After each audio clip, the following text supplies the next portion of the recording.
Hey everybody, it's Ryan from Mugenn-Sensei Global Education. Lots of students ask me about admissions advice they get from college counselors and how to tell what's good advice and what's not so good advice. Let's talk about it. One thing people are told is to apply to as many schools as possible, but you'll just spread yourself thin and end up not giving your all to the ones that you really need to concentrate on. Somewhere between 8 and 12 schools is a good number, as long as you plan ahead. Another thing we hear is be well-rounded.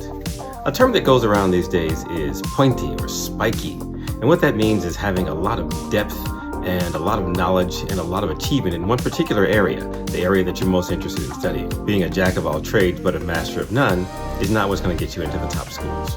Take all the APs you can fit into your schedule. This is not recommended because what it ends up looking like is you're just taking all the APs you can fit into your schedule.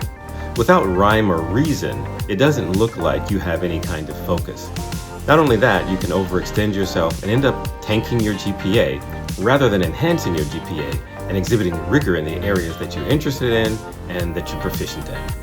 Do as many extracurriculars as possible.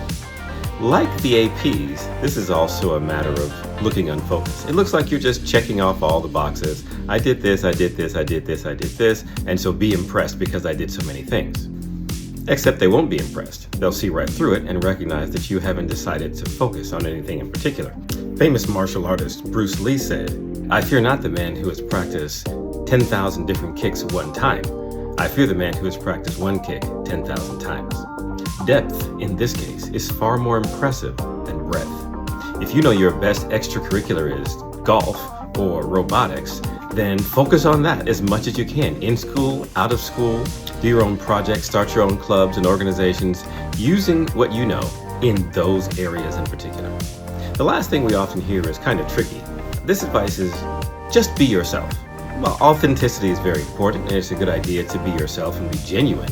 At the same time, you don't want your applications, your essays, your interviews to just be uncensored rants about things that disturbed you while you were in school or things that you didn't like. The last thing you want to do in your applications is to come off bitter or angry or ungrateful or negative in any way. That doesn't mean you can't talk about bad experiences, but you have to show that you grew from that negative experience, that you became a different person, you were reflective on what happened to you, irrespective of what happened to the people that may have caused those problems for you. They're not the focus of the application, you are. We'll be sure to do more videos on bad advice we've heard from admissions counselors.